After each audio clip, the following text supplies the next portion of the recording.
మీకు బాగా పాపులారిటీ వచ్చిన పాటలు తెలుగులో ఏ సినిమాకి ఏ పాటకి బాగా వచ్చిందండి?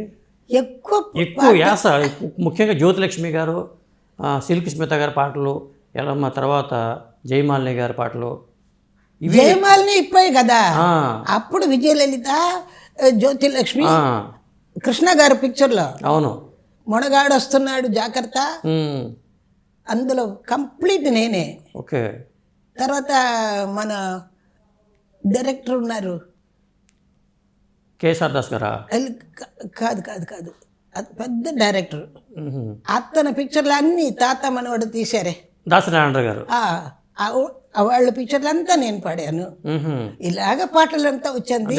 తర్వాత ఎక్కడ వాయిస్ విని మన రామారావు గారు, తిరువిక్రమరావు గారు, ఆయన ఈవిడ ఒక అమ్మాయి వచ్చింది, ఆవిడ పిలిచి ఆవిడకి బాగా ఇవ్వాలి ఓకే అని మంచి మంచి పాటలు.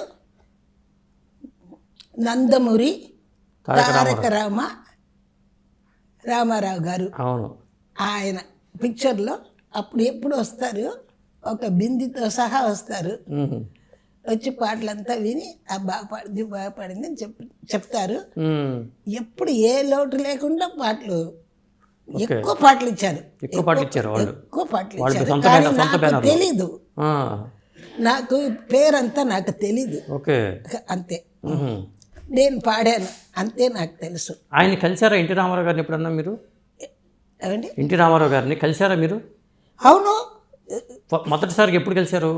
ఎప్పుడంటే అప్పుడప్పుడు మేము రిహార్సల్స్కి వెళ్తున్నాం కదా, అప్పుడు రామారావు గారు వచ్చేస్తారు. ఓకే. రామారావు గారు వచ్చి పాటలంతా విని ఇది ఇట్లా కావాలి, అది ఎట్లా కావాలని అన్నీ చెప్తారు. అదంతా నేను మనసులో పెట్టుకొని, అది నాకు తెలిసింది గొప్పగా పాడానని ఆయన చెప్పారు, అదే నాకు తెలుసు. అదే అంటే మీ వాయిస్లో ఒక ప్రత్యేకత ఉంటుంది, ముఖ్యంగా అలాంటి వాళ్ళకి, జ్యోతిలక్ష్మి గారికి కానీ విజయలలిత గారికి కానీ ఆ ప్రత్యేకత, అది ఎవరు గుర్తించారు అసలు దీన్ని, ఆ ప్రత్యేకతని? ఇది మీ వాయిస్లో ఉండే ఈ జ్యోతిలక్ష్మి గారికి కానీ పాడించవచ్చు అని తెలియదండి నాకు, అదంతా తెలియదు. నా చిన్న ఆవిడ, నేను చిన్న ఆవిడ. ఏది వాళ్ళు ఇస్తే, ఏ పాట ఇస్తే ఆ పాట నేను కరెక్ట్గా గ్రహించుకొని అది పాడేస్తాను. ఓకే. అంత అప్పుడంతా ఒక సాంగ్ ఇప్పుడే నేర్పించి ఇప్పుడే తీయాలి అలా కాదు, ఒక పాటకి రిహార్సల్స్ అది మాత్రమే అవుతుంది. ఓకే. 10 రోజులు అవుతుంది రిహార్సల్స్, దానిలోనే మనకు అన్ని బయలాడ అయిపోతుంది. అంటే ప్రతి పాటకి రిహార్సల్స్ కంపల్సరీ అండి అప్పట్లో? ఆ కాలంలో నేను చెప్తున్నది ఏంటంటే 61, 62.